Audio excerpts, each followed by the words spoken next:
Licence ಅನ್ನ ಪಡೆಯದೆ micro finance ವ್ಯವಹಾರವನ್ನ ನಡೆಸ್ತಾ ಇರುವ ಧರ್ಮಸ್ಥಳದ ಸ್ವಸಹಾಯ ಸಂಸ್ಥೆಯ ವಿರುದ್ಧ ಕ್ರಮವನ್ನ ಕೈಗೊಳ್ಳಬೇಕು.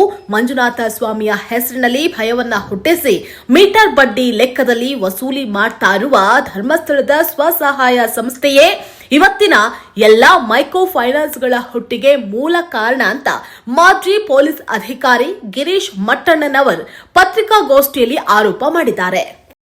ನಮ್ಮ ಸ್ನೇಹಿತರು ಕೇಳಿದರು, ಬರೀ ಅದರದಿಷ್ಟೇ ಯಾಕೆ ಹೆಸರು ಇದು ಮಾಡ್ತಾ ಇದ್ದಾರೆ ಅಂತ ಹೇಳಿ. ಮೈಕ್ರೋ ಫೈನಾನ್ಸ್ ಅಲ್ಲಿ ಧರ್ಮಸ್ಥಳದ ಹೆಸರು ಯಾಕೆ ಹೇಳ್ತೀರಿ ಅಂತ ಹೇಳಿ. Very true.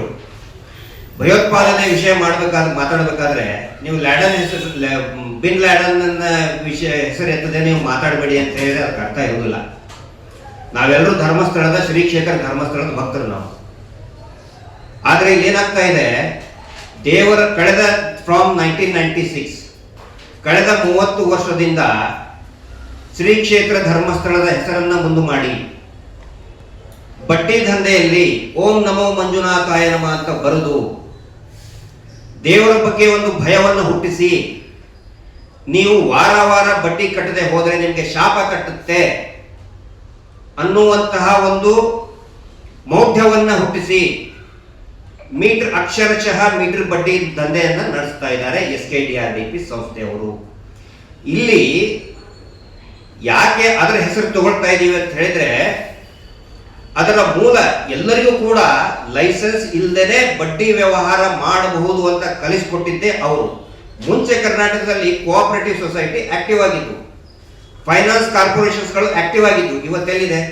ಹೀಗಾಗಿ ಏನಾಯ್ತು, ನಾವು ಲೈಸೆನ್ಸ್ ಇಲ್ಲದೆ ನಡೆಸಬಹುದು ಅಂತ ಹೇಳಿ ಎಷ್ಟೋ ಜನಕ್ಕೆ ಗೊತ್ತಾಯ್ತು.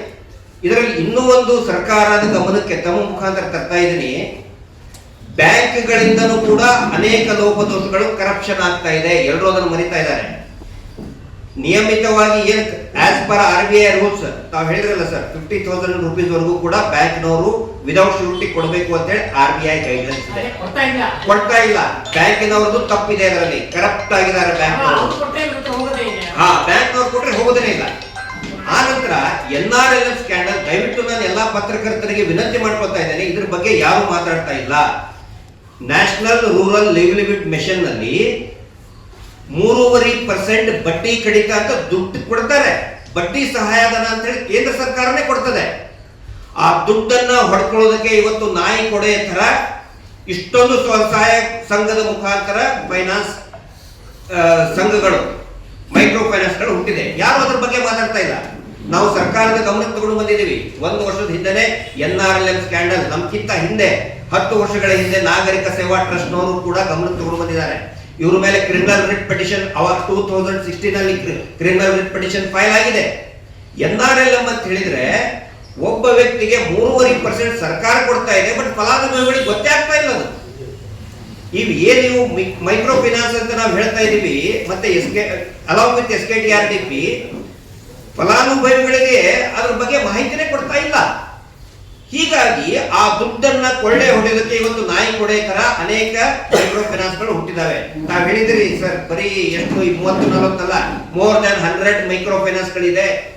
ತಾಲೂಕು ಲೆವೆಲ್ ನಲ್ಲಿನೇ ಒಂದಿಷ್ಟಿದಾವೆ, ಜಿಲ್ಲಾ ಮಟ್ಟದಲ್ಲಿ ಆಪರೇಟ್ ಮಾಡುವಂತ ಒಂದಿಷ್ಟಿದೆ.